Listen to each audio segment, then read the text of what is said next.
Hello friends, तो स्वागत है आप सभी का एसवेल ऑल अपडेट यूट्यूब चैनल पर।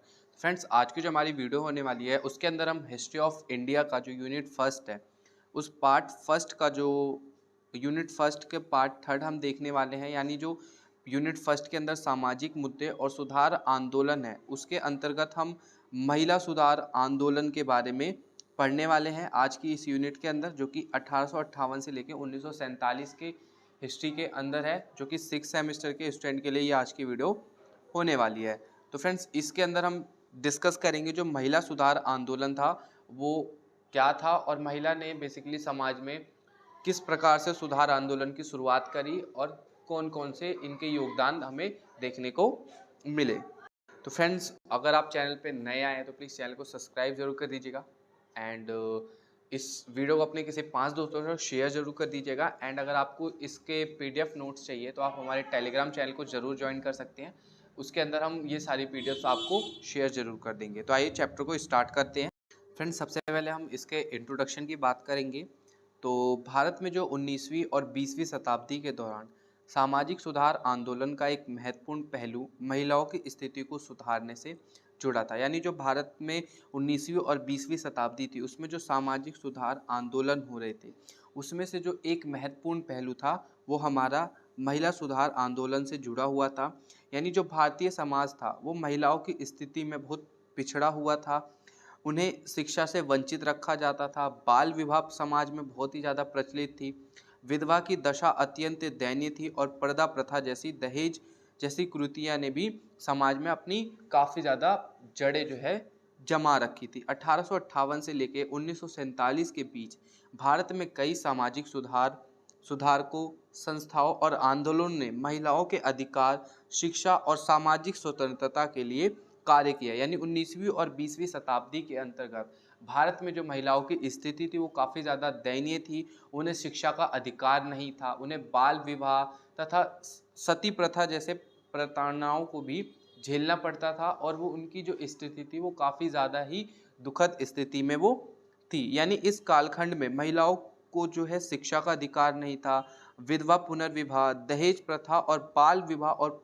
पर्दा प्रथा जैसी अन्य सामाजिक बुराइयों के खिलाफ सुधार लाने के लिए प्रयास किया गया। यानी उस समय जो 19वीं से 20वीं शताब्दी में जो हो रहा था महिलाओं के लिए, इसके लिए महिलाओं ने ही खुद ही महिला सुधार आंदोलन के लिए संकल्प लिया और समाज सुधारक के अंदर काम करा।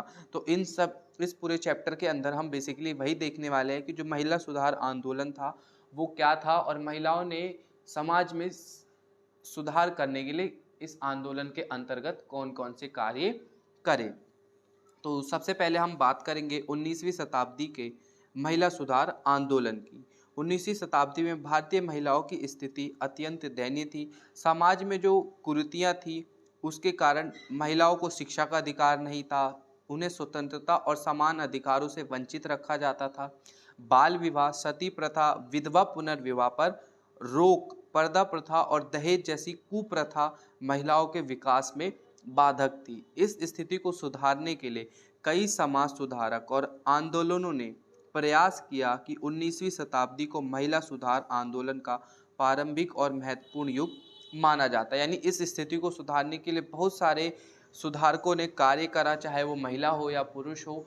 इन लोगों ने मिल के समाज से इस तरह की जो बुराइयां थी, जो ये कुरीतियाँ थी, उसको निकालने का काम करना शुरू करा। यानी 19वीं शताब्दी के पूर्व उद्धार में भारतीय महिलाओं की स्थिति अत्यंत दयनीय थी। उन्हें शिक्षा का अधिकार नहीं था, उन्हें समाज में समानता का अधिकार नहीं दिया जाता था, उन्हें समान रूप से देखा नहीं जाता था। समाज में महिलाओं के प्रति भेदभाव और अन्यायपूर्ण परंपरा भी व्यापक थी, जिनमें प्रमुख रूप से जो थे उसकी हम बात करें तो ये कुछ 5 के अलावा भी बहुत सारी थी, लेकिन जो मुख्य रूप से उन्हें प्रताड़नाएं या जो कुरीतियाँ झेलनी पड़ती थी महिलाओं को, वो ये थी। जो कि पहला, बाल विवाह, यानी छोटी उम्र में ही लड़कियों का विवाह कर दिया जाता था, तथा सती प्रथा यानी पति की मृत्यु के बाद पत्नी को भी जबरन उसके साथ ही जला दिया जाता था, और विधवा की दशा यानी पुनर्विवाह की अनुमति, यानी विधवा जो हो जाती थी स्त्रियां, उनको पुनर्विवाह यानी पुनः विवाह करने की परमिशन नहीं थी या इजाज़त नहीं दिया जाता था समाज में। उन्हें समाज के तिरस्कृत कर दिया जाता था। यानी समाज उन्हें एक इस तरीके से देखता था कि ना जाने उनसे क्या पाप हो गया या क्या ऐसा मतलब हो गया। उन्हें उस समय बहुत ही ज़्यादा प्रताड़नाएँ झेलनी पड़ती थी, वो काफ़ी ज़्यादा टॉर्चर फ़ील करती थी अपने आप को उस समय। इसी के साथ-साथ पर्दा प्रथा, यानी महिलाओं को घर तक सीमित रखा जाता था और वह स्वतंत्र रूप से बाहर नहीं जा सकती थी। दहेज प्रथा, विवाह के समय लड़कियों के परिवार को भारी धनराशि और संपत्ति दहेज के रूप में देनी पड़ती थी और ये प्रथा भी काफ़ी ज़्यादा समाज में उस समय व्यापक रूप में फैली हुई थी और इससे स्त्रियों की स्थिति में काफ़ी ज़्यादा जो है मतलब गंभीरताएँ बढ़ती जा रही थी। वो काफ़ी ज़्यादा दयनीय स्थिति में उस समय थी। 19वीं शताब्दी में अब बात करें महिला सुधार आंदोलन के जो प्रमुख मुद्दे थे और महिलाओं के द्वारा इनका जो प्रयास किया गया उसके बारे में हम बात करें तो सबसे पहला जो प्रयास किया गया वो सती प्रथा का उन्मूलन जो कि 1829 में हुआ। यानी समस्या जो थी इसमें वो मेनली थी कि सती प्रथा में पति की मृत्यु के बाद उसकी पत्नी को भी जबरन चिता में जलाने के लिए बाध्य किया जाता था या जबरन जबरदस्ती उन्हें भी उस जिंदा स्त्री को भी उसके मृत पति के साथ जला दिया जाता था तथा जो इस कार्य को यानी इस प्रथा को सुधार करने के लिए जो कुछ सुधारक थे उनकी हम बात करें तो वो थे राजा राम मोहन राय। इन्होंने अमानवीय प्रथा के खिलाफ संघर्ष किया और इसका परिणाम ये हुआ कि 1829 में British governor general Lord William Bentinck ने सती प्रथा को अवैध घोषित करने वाला कानून पारित कर दिया। यानी बेसिकली उस समय भारत आज़ाद नहीं हुआ था, अंग्रेजों का ही शासन था भारत के ऊपर। तो उस समय के जो अंग्रेज शासक लॉर्ड विलियम बेंटिक थे उन्होंने सती प्रथा के एक अवैध रूप से घोषित करके और एक नया कानून पारित करा कि इस तरीके का कोई भी प्रावधान अब इंडिया में नहीं होगा, किसी भी स्त्री को उसके मृत पति के साथ उसको जलाया नहीं जाएगा। यानी अंग्रेजों के द्वारा भी उस समय काफ़ी ज़्यादा प्रयास किया गया था कि भारत में सुधार किस तरीके से लाया जाए, यानी किस तरीके से रिफॉर्म मूवमेंट्स भारत में चलाया जाए। इसी के अलावा विधवा पुनर्विवाह आंदोलन जो कि 1856 में चला, इसके अंतर्गत बात करें तो इसमें जो मेन समस्या थी वो थी विधवा को पुनर्विवाह पर समाज में सख्त प्रतिबंध था जिससे विधवा का जीवन अत्यंत कष्टमय होता था और इसके सुधार के लिए जो प्रयास किए गए वो ईश्वर चंद्र विद्यासागर ने विधवा पुनर्विवाह की वकालत की और समाज में इसे स्वीकार्य बनाने के लिए संघर्ष भी किया। यानी उस समय जो समाज था वो बेसिकली विधवा के पुनर्विवाह यानी विधवा को दोबारा विवाह करने की इजाज़त नहीं देता था, परमिशन नहीं देता था। उसे काफ़ी ज़्यादा मतलब जो विधवा स्त्री होती थी वो कष्टमय जीवन को व्यतीत करती थी। तो इस सुधार को करने के लिए जो कार्य करा वो ईश्वर चंद्र विद्यासागर ने करा जिन्होंने इसकी वकालत करके विधवा पुनर्विवाह जैसे कानून की भी पालन करने के लिए मतलब ब्रिटिशों के सामने इसका प्रस्ताव रखा। इसका परिणाम ये हुआ कि 1856 में विधवा पुनर्विवाह अधिनियम पारित हुआ जिससे विधवाओं को पुनः विवाह करने का अधिकार मिला। यानी काफ़ी ज़्यादा लोगों के द्वारा प्रयास किया गया जिससे स्त्रियों को उनके अधिकार दिए जाए और वो भी अपने लाइफ को एक अच्छे से सही तरीके से जी सके और वो भी समाज में अपने आप को महसूस कर सके कि हाँ भाई हम भी समाज का एक अमूल्य हिस्सा है। इसी के साथ साथ उस समय जो मेन मुद्दा था वो था बाल विवाह। बाल विवाह का भी काफ़ी ज़्यादा विरोध किया गया। इसकी जो मेन समस्या थी वो थी बाल विवाह के कारण लड़कियों की शिक्षा और स्वतंत्रता बाधित होती थी और इसके सुधार के लिए जो कार्य करा वो केशव चंद्र सेन ने बाल विवाह के खिलाफ जागरूकता फैलाई और 1872 में सिविल मैरिज एक्ट पारित हुआ जिसमें विवाह के लिए न्यूनतम आयु की निर्धारित की गई और बाद में 1851 में इसे जो है एज ऑफ कंसेंट एक्ट के तहत विवाह की न्यूनतम आयु बढ़ाई गई। यानी एक आयु निर्धारित की गई विवाह करने के लिए ताकि जो है बच्चों का छोटी सी उम्र में ही उनका विवाह ना कर दिया जाए और इससे क्या होता था स्त्रियों को उनको शिक्षा का अधिकार भी नहीं दिया जाता था और कम उम्र में ही उनका विवाह कर दिया जाता था। तो इसके खिलाफ भी कानून पारित हुआ कि विवाह करने के लिए एक न्यूनतम आयु भी तय की गई और महिलाओं के शिक्षा का प्रसार भी एक उस समय मतलब जो है नहीं था। तो इसमें जो मेन समस्या थी वो ये थी कि समाज में महिलाओं को शिक्षा का अधिकार नहीं दिया गया था, शिक्षा को अनावश्यक और अनुसूचित माना जाता था तथा इससे क्या हुआ मतलब इस सुधार के अंतर्गत जो कार्य करा वो महात्मा ज्योतिबा फुले और सावित्रीबाई फुले, इन्होंने मिलकर 1848 में लड़कियों के लिए पहला स्कूल खोला। तथा ईश्वर चंद्र विद्यासागर, उन्होंने बंगाल में महिला शिक्षा के लिए स्कूल की स्थापना करी। और पंडित रामाबाई, उन्होंने महिलाओं की शिक्षा और अधिकारों के लिए अभियान चलाया तथा इसका परिणाम ये हुआ कि 19वीं शताब्दी के अंत तक कई महिला विद्यालय खोले गए, जिससे बहुत सारी महिलाओं ने उच्च शिक्षा को प्राप्त करा तथा महिलाओं की संख्या में भी वृद्धि हुई। मतलब जो पढ़ी लिखी महिला थी उनकी संख्या में भी वृद्धि हुई और महिलाओं ने शिक्षा के अपने अधिकार को भी समझा और शिक्षा ग्रहण करने की ओर भी अग्रसर हुई और आगे बढ़ी। तो ये बेसिकली जो भी उस समय समाज में बुरे विचार थे उसके सुधार के लिए बहुत सारे समाज सुधारकों ने कार्य करा और धीरे धीरे समाज से इन बुरे विचार, बुरी कुरीतियों को पूरी तरीके से समाप्त करने का प्रयास करा। महिलाओं के अधिकार और कानूनी सुधार की बात करें तो इसमें मेनली समस्या जो थी वो थी महिलाओं को संपत्ति, शिक्षा और रोजगार का अधिकार नहीं था। इसके सुधार के लिए जो कार्य करा वो राजा राम मोहन राय ने महिलाओं के अधिकार के लिए कार्य करा और 1872 में विशेष विवाह अधिनियम पारित हुआ, जिसने विवाह के लिए सहमति और आयु सीमा भी निर्धारित करी। यानी बिना स्त्री के परमिशन के कोई उसकी विवाह जबरदस्ती उससे नहीं करवा सकता था और विवाह करने के लिए जो न्यूनतम आयु सीमा थी उसका भी निर्धारण किया गया। हम बात करेंगे महत्वपूर्ण महिला सुधारक और उनके योगदान के बारे में, यानी कौन कौन से जो महत्वपूर्ण महिला सुधारक थे वो कौन कौन से थे और उन्होंने समाज में अपना योगदान किस प्रकार से दिया। यहाँ पे आपको ये चीज एक टेबल में प्रोवाइड कर रखी है, आप भी इस तरीके से अपने एग्जाम में इस टेबल को बनाकर और इस तरीके से ही सेम बता सकते हैं, जिससे आपको काफ़ी अच्छे मार्क्स देखने को मिलेंगे आपके पेपर में। सबसे पहले बात करें, पहले जो थे वो थे सावित्रीबाई फुले, भारत की पहली महिला शिक्षा और लड़कियों की शिक्षा के लिए स्कूल खोला गया इनके द्वारा। पंडित रामाबाई, इन्होंने विधवाओं के पुनर्वास और महिला शिक्षा के लिए काम किया। तथा राजा राम मोहन राय, जिन्होंने सती प्रथा के उन्मूलन और महिला अधिकारों के लिए संघर्ष किया। और ईश्वर चंद्र विद्यासागर, इन्होंने विधवा पुनर्विवाह और महिलाओं के शिक्षाओं को बढ़ावा दिया।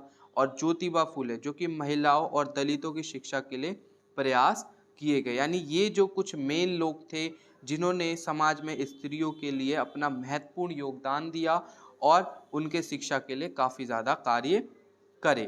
इसी के अंतर्गत आप बात करेंगे हम 19वीं शताब्दी के लिए महिला सुधार आंदोलन का जो प्रभाव हुआ, बेसिकली वो क्या हुआ। यानी 19वीं शताब्दी में जो महिला सुधार आंदोलन हुआ उसका जो प्रभाव हुआ वो समाज में किस प्रकार से हुआ उसकी हम बात करेंगे। महिलाओं को जो है महिला शिक्षा को स्वीकृति मिली, सती प्रथा का अंत हुआ और विधवा पुनर्विवाह को कानूनी मान्यता मिली। यानी महिलाओं को शिक्षा का अधिकार दिया गया, समाज से सती प्रथा का पूरे तरीके से अंत कर दिया गया और विधवा पुनर्विवाह को भी कानूनी रूप से मान्यता अब दे दी गई थी। इसी के साथ साथ बाल विवाह पर रोक लगाया गया और इसे के खिलाफ कानून भी बनाया गया। महिलाओं के अधिकार को कानूनी मान्यता मिलने लगी और महिला संगठन की स्थापना भी हुई, जिसने महिलाओं की सामाजिक भागीदारी भी बढ़ी और धीरे धीरे महिलाएं भी समाज में बढ़ चढ़कर अपनी भागीदारी को दिखा रहे थे। इसी के अंतर्गत अब बात करें स्वतंत्रता आंदोलन में महिलाओं की भूमिका, यानी स्वतंत्रता आंदोलन में भी महिलाओं की भूमिका रही। तो कौन कौन सी महिलाएं थी जिनका स्वतंत्रता आंदोलन में काफ़ी महत्वपूर्ण योगदान रहा उसकी हम बात करेंगे। तो भारतीय स्वतंत्रता संग्राम जो कि 1857 से 1947 में महिलाओं ने महत्वपूर्ण भूमिका निभाई, वह केवल घरेलू सीमाओं तक ही सीमित नहीं रही बल्कि आंदोलन में भी उन्होंने सक्रिय रूप से भाग लिया और ब्रिटिश सरकार के खिलाफ संघर्ष किया और देश को स्वतंत्र कराने में भी महत्वपूर्ण योगदान दिया। महिलाओं ने विभिन्न स्तरों पर स्वतंत्रता संग्राम में भाग लिया, कुछ ने तो वीरता से शस्त्र उठाए तो कुछ ने अहिंसक आंदोलन के माध्यम से विरोध को जताया। यानी महिलाओं का जो स्वतंत्रता आंदोलन था उसमें भी काफ़ी ज़्यादा योगदान हमें देखने को मिलता है। तो अब बात करेंगे किस किस तरीके से महिलाओं का स्वतंत्रता संग्राम में योगदान हमें देखने को मिलता है। सबसे पहला जो हमारा आंदोलन हुआ 1857 का प्रथम स्वतंत्रता संग्राम आंदोलन। 1857 का विद्रोह जो कि भारत का पहला स्वतंत्रता संग्राम माना जाता है, इस क्रांति में महिलाओं की भागीदारी उल्लेखनीय रही। मुख्य महिला स्वतंत्रता जो सेनानी थी वो थी रानी लक्ष्मीबाई, झांसी की रानी जिन्हें हम कहते हैं। उन्होंने झांसी को अंग्रेजों से बचाने के लिए वीरतापूर्वक युद्ध किया और अपने प्राणों की आहुति दे दी। यानी झांसी की रानी रानी लक्ष्मीबाई जिन्होंने अंग्रेजों के खिलाफ लोहा लेते हुए वीरतापूर्वक युद्ध किया और अपने प्राणों की आहुति देकर स्वतंत्रता के लिए कार्य करा। इसी के अंतर्गत बेगम हजरत महल जो कि लखनऊ में अंग्रेजों के खिलाफ विद्रोह का नेतृत्व जिनके द्वारा किया गया, और झलकारी बाई, इन्होंने रानी लक्ष्मीबाई की सेना में शामिल होकर अंग्रेजों से लोहा लेने का कार्य करा। यानी उस समय धीरे धीरे अब क्या था, महिलाओं ने स्वतंत्रता संग्राम में भी भाग लिया और काफ़ी बढ़ चढ़कर भाग लेके अपने देश को आज़ाद करने की ओर आगे बढ़ी। इसी के साथ साथ अब बात करें 20वीं शताब्दी और गांधीवादी आंदोलन में भी महिलाओं की भूमिका देखने को मिलती है। 20वीं शताब्दी में जो महिलाएं थी, गांधीवादी आंदोलन में भी इन्होंने अपनी महत्वपूर्ण भूमिका निभाई। सबसे पहला जो हमें देखने को मिलता है भूमिका, वो असहयोग आंदोलन के अंदर। असहयोग आंदोलन जो कि 1920 से लेकर 1922 के बीच में चला। महिलाओं ने ब्रिटिश सामानों का बहिष्कार किया, विदेशी वस्त्र जलाए और खादी को अपनाना शुरू करा। इसमें जो प्रमुख महिला थी वो थी सरोजिनी नायडू, जो कि पहली भारतीय महिला थी जिन्होंने भारतीय राष्ट्रीय कांग्रेस की अध्यक्षता की, तथा कस्तूरबा गांधी यानी गांधी जी के साथ सत्याग्रह और सामाजिक सुधार अभियान में इन्होंने भाग लिया। तो ये कुछ महत्वपूर्ण महिलाएं थी जिन्होंने असहयोग आंदोलन में अपना योगदान दिखाया, तथा जितने भी ब्रिटिश सामान थे उसका बहिष्कार करके उनके वस्त्रों को जलाकर खादी को अपनाना शुरू करा और गांधी जी के असहयोग आंदोलन में अपनी महत्वपूर्ण भूमिका को दिखाया। अब हम बात करेंगे सविनय अवज्ञा आंदोलन जो कि 1930 में चला। इस आंदोलन में महिलाओं ने नमक सत्याग्रह और विदेशी सामानों के बहिष्कार में भाग लिया, और इसमें जो प्रमुख महिलाएं रही वो थी कमला नेहरू और डॉक्टर मधुलक्ष्मी रेड्डी। कमला नेहरू के द्वारा विदेशी वस्त्रों और शराबों की दुकानों के बहिष्कार का नेतृत्व किया गया, और डॉक्टर मथुरा लक्ष्मी रेड्डी ने महिलाओं को स्वतंत्रता संग्राम से जोड़ने में अपना योगदान दिया। यानी सविनय अवज्ञा आंदोलन में भी महिलाओं की काफ़ी ज़्यादा योगदान हमें देखने को मिलता है। इसी के साथ साथ बात करें भारत छोड़ो आंदोलन जो कि 1942 में चला। इस आंदोलन में महिलाओं ने जेल की यात्रा और भूमिगत गतिविधियों का संचालन किया, और इसमें जो प्रमुख महिलाएं थी वो थी अरुणा अशरफ अली। 1942 के भारत छोड़ो आंदोलन के दौरान तिरंगा फहराने वाली प्रमुख जो नेता थी वो अरुणा अशरफ अली थी, तथा सुचेत कृपलानी स्वतंत्रता संग्राम में सक्रिय भूमिका निभाने के बाद स्वतंत्र भारत की पहली महिला मुख्यमंत्री बनी सुचेत कृपलानी। उषा मेहता, उन्होंने गुप्त रेडियो सेवाएं चलाई जिससे क्रांतिकारी संदेश का प्रचार प्रसार हुआ, जिससे लोगों को जागरूकता मिली कि हमें अपने देश को आज़ाद करने के खिलाफ जो है आंदोलन करना है और अपने देश को आज़ाद करना है। यानी पूरा ये हम कह सकते हैं तो कि गांधी जी के द्वारा जितने भी आंदोलन चलाए गए उसमें महिलाओं ने भी बढ़ चढ़कर अपना योगदान दिया और भारत को आज़ाद कराने में अपनी महत्वपूर्ण भूमिका निभाई। अब बात करेंगे स्वतंत्रता संग्राम में जो महिलाओं की भूमिका थी उनका प्रभाव क्या हुआ। महिलाओं की राजनीतिक भागीदारी बढ़ी, यानी इसका पहला प्रभाव जो ये हुआ कि महिलाओं की जो थी वो राजनीति में अब इनकी भागीदारी बढ़ने लगी। स्वतंत्रता संग्राम के बाद महिलाओं को मतदान और राजनीतिक अधिकार मिला, तथा सामाजिक सुधार और आंदोलन को बल मिला। यानी महिलाओं को शिक्षा, रोजगार और समानता के अधिक अवसर मिले, तथा स्वतंत्र भारत में महिलाओं की जो है वो सक्रिय भूमिका हमें देखने को मिलती है। स्वतंत्रता के बाद महिला राजनीति और समाज में सुधार और प्रशासन में सक्रिय रूप से अब शामिल होने लगी। तो ये इसका प्रभाव हमें देखने को मिला महिला सुधार आंदोलन के अंतर्गत। स्त्रियों की स्थिति में सुधार की अब बात करें तो भारतीय समाज में स्त्रियों की स्थिति प्राचीन काल से लेकर आधुनिक युग तक कई परिवर्तनों से गुजर रही थी। 19वीं और 20वीं शताब्दी में हुए सामाजिक सुधार आंदोलन ने स्वतंत्रता संग्राम और आधुनिक नीतियों के कारण महिलाओं की स्थिति में उल्लेखनीय जो है सुधार हुआ। शिक्षा और सामाजिक अधिकार, आर्थिक स्वतंत्रता और राजनीतिक भागीदारी ने महिलाओं को सशक्त बनाने का कार्य करा। सबसे पहले इसके अंतर्गत हम बात करेंगे सती प्रथा, जिसका अंत 1829 में हुआ। यानी राजा राममोहन ने सती प्रथा के खिलाफ आवाज उठाई और 1829 में लॉर्ड विलियम बेंटिक ने इसे गैर कानूनी घोषित कर दिया। इसके अंतर्गत अब हम बात करें विधवा पुनर्विवाह अधिनियम, जो कि 1856 में पारित हुआ। ईश्वर चंद विद्यासागर के प्रवास के प्रयासों के द्वारा 1856 में विधवा पुनर्विवाह अधिनियम पारित हुआ, जिससे काफ़ी ज़्यादा जो है महिलाओं की स्थिति में सुधार देखने को मिला। बाल विवाह प्रतिबंध यानी 1851 में एज ऑफ कंसेंट एक्ट लाया गया, जो कि 1929 में श्रद्धा अधिनियम ने बाल विवाह की न्यूनतम आयु तक भी तय कर दी गई। यानी बाल विवाह पर प्रतिबंध लगाया गया और विवाह करने के लिए एक न्यूनतम आयु सीमा जो है तय कर दी गई। महिला शिक्षा का प्रसार हुआ, यानी महिलाओं को शिक्षा देना चाहिए, इसके लिए काफ़ी ज़्यादा प्रचार प्रसार भी किया गया। महात्मा ज्योतिबा फुले और सावित्री बाई फुले ने लड़कियों के लिए स्कूल खोले। पंडित रामाबाई ने विधवाओं और महिलाओं के शिक्षाओं पर भी जोर दिया कि अब महिलाओं को भी समाज में बढ़ चढ़कर अपनी भागीदारी देनी चाहिए और उन्हें भी समाज में शिक्षा का अधिकार देना चाहिए। अब बात करेंगे हम स्वतंत्र भारत में महिलाओं की स्थिति में जो सुधार हुआ वो किस प्रकार से हुआ। सबसे प्रथम हम बात करेंगे संवैधानिक अधिकार और कानूनी अधिकार की। यानी भारतीय संविधान 1950 ने महिलाओं को समानता, स्वतंत्रता और शिक्षा का अधिकार दिया तथा हिंदू विवाह अधिनियम 1955 यानी महिलाओं को विवाह, तलाक और पुनर्विवाह के अधिकार भी दिए गए। दहेज निषेध अधिनियम 1961 में पारित हुआ, जिसके अंतर्गत दहेज प्रथा का अवैध घोषित कर दिया गया तथा समान वेतन अधिनियम 1976 यानी महिला और पुरुषों को समान वेतन का अधिकार दिया जाए, इसके लिए भी कानून पास किया गया। अब बात करेंगे शिक्षा और रोजगार में सुधार की।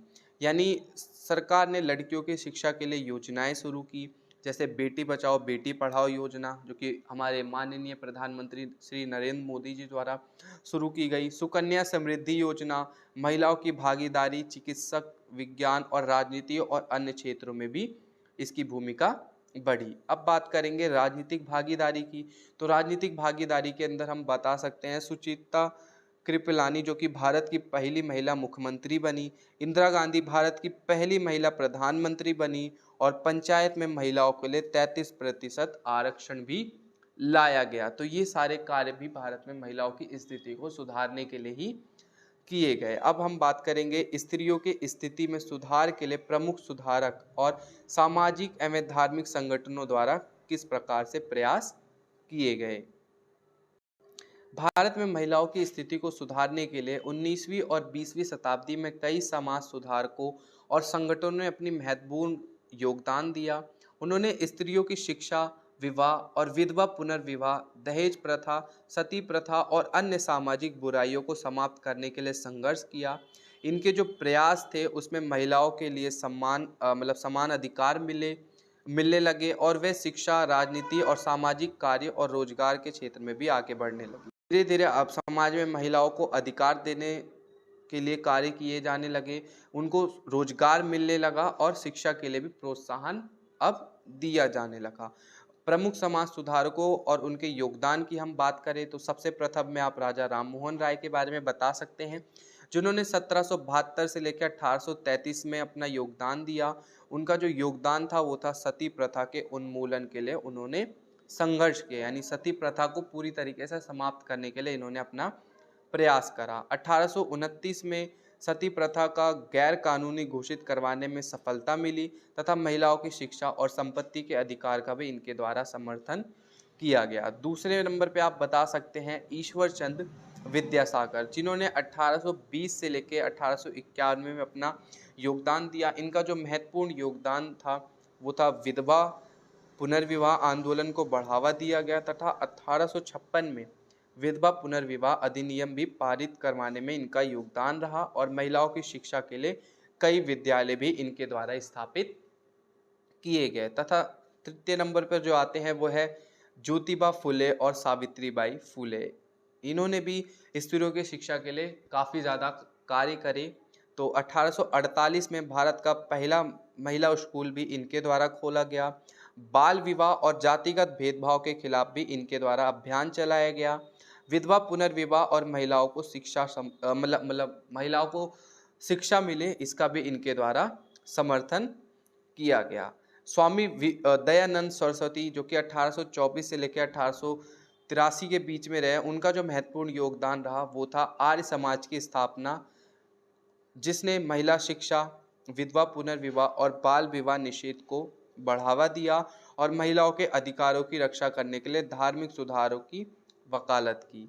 महात्मा गांधी, इनकी बात करें तो इन्होंने भी अपना महत्वपूर्ण योगदान दिया, महिलाओं को स्वतंत्रता संग्राम में भागीदारी के लिए प्रेरित किया। दहेज प्रथा, बाल विवाह और पर्दा प्रथा के खिलाफ भी इन्होंने बहुत महत्वपूर्ण अभियान चलाए। महिलाओं की सामाजिक और राजनीतिक भागीदारी को भी बढ़ाने में भी महत्वपूर्ण भूमिका अपनी अदा करी। इसी के साथ साथ बात करें डॉक्टर भीमराव अंबेडकर, इनका भी काफ़ी ज़्यादा योगदान रहा महिलाओं की स्थिति को सुधारने के लिए। महिलाओं के लिए समान अधिकार और शिक्षा की वकालत की इन्होंने। हिंदू कोड बिल 1956 के माध्यम से इन्होंने महिलाओं को विवाह, संपत्ति और उत्तराधिकार के लिए भी अधिकार दिलाने का प्रयास करा और इसमें सफलतापूर्वक सफल रहे। अब हम बात करेंगे प्रमुख सामाजिक और धार्मिक संगठनों और उनके प्रयासों की। तो जो प्रमुख धार्मिक और सामाजिक संगठन थे उनमें से प्रथम ब्रह्म समाज, जो कि राजा राममोहन राय द्वारा स्थापित हुआ, जिन्होंने सती प्रथा, बाल विवाह और जातिवाद का विरोध करा, विधवा पुनर्विवाह और महिला शिक्षा को बढ़ावा दिया। दूसरा है आर्य समाज, जो कि 1875 में चालू हुआ और स्वामी दयानंद सरस्वती द्वारा इनकी आर्य समाज की स्थापना करी गई।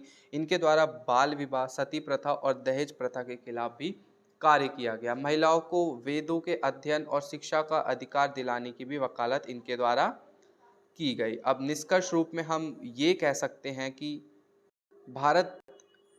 भारतीय समाज में स्त्रियों की स्थिति सुधारने के लिए कई महत्वपूर्ण सामाजिक और धार्मिक कानून सुधार हुए। 19वीं और 20वीं शताब्दी में समाज सुधारक जैसे राजा राममोहन राय, ईश्वर चंद्र विद्यासागर, ज्योतिबा फुले, सावित्रीबाई फुले और महात्मा गांधी और डॉक्टर भीमराव अंबेडकर ने महिलाओं के अधिकार, शिक्षा, विधवा पुनर्विवाह और समानता के लिए संघर्ष किया। यानी इन जितने भी हमारे समाज सुधारक थे, इन्होंने महिलाओं की स्थिति को सुधारने के लिए काफ़ी ज़्यादा प्रयास करा और इनमें कुछ अलग अलग समाजों ने भी अपना योगदान दिया, जैसे कि ब्रह्म समाज, आर्य समाज, थियोसॉफिकल सोसाइटी और अन्य सामाजिक संगठनों ने महिला सशक्तिकरण को बढ़ावा दिया। ब्रिटिश शासन और स्वतंत्र भारत में पारित कई कानूनी सुधारकों ने महिलाओं को सशक्त बनाया और उनकी सामाजिक स्थिति में सुधार लाया। इसी के अंतर्गत आज आप कह सकते हैं कि महिला शिक्षा, राजनीति, विज्ञान, खेल और विभिन्न क्षेत्रों में आगे बढ़ रही है तथा हालांकि पूर्ण लैंगिक समानता की दिशा में अभी भी कई चुनौतियां बनी हुई है, लेकिन महिलाओं के अधिकारों की रक्षा और उन्हें सामाजिक, आर्थिक और राजनीतिक रूप से और अधिक सशक्त बनाने के लिए निरंतर प्रयास किए जा रहे हैं और प्रयासों की आवश्यकता भी है। केवल एक समान और न्याय संगत समाज ही सच्चे विकास की ओर ले जा सकता है। यानी समाज में सभी को समान अधिकार देने चाहिए और चाहे महिला हो या पुरुष, उन सबको हमें एक रिस्पेक्टफुल नज़रों से देखना चाहिए और सबको सबके अधिकार देने चाहिए और सबको पढ़ने लिखने और आगे बढ़ने का अधिकार भी हमें देना चाहिए। तो फ्रेंड्स, ये थी हमारी आज की वीडियो, जिसके अंदर हमने बेसिकली देखा कि जो महिला सुधार आंदोलन था जो कि चलाया गया, उनके द्वारा जो भी आंदोलन चलाए गए वो क्या थे, उनके द्वारा महिला सुधार आंदोलन के क्या क्या प्रयास किए गए, ये सारी चीज़ें हमने आज की वीडियो के अंतर्गत देखा। तो फ्रेंड्स, वीडियो अगर आपको अच्छी लगी हो तो वीडियो को लाइक कर देना एंड चैनल पे नए आए तो प्लीज़ चैनल को सब्सक्राइब जरूर कर दीजिएगा एंड इस वीडियो को अपने किसी 5 दोस्तों तक शेयर जरूर कर दीजिएगा। तो मिलते हैं आपसे अपनी अगली वीडियो में। Thanks for watching, meet you on next video. And अगर आपको इसके PDF नोट्स चाहिए तो आप हमारे टेलीग्राम चैनल को ज़रूर ज्वाइन कर सकते हैं, डिस्क्रिप्शन बॉक्स में इसका लिंक दिया गया है। मिलते हैं आपसे अपनी अगली वीडियो में। Thanks for watching.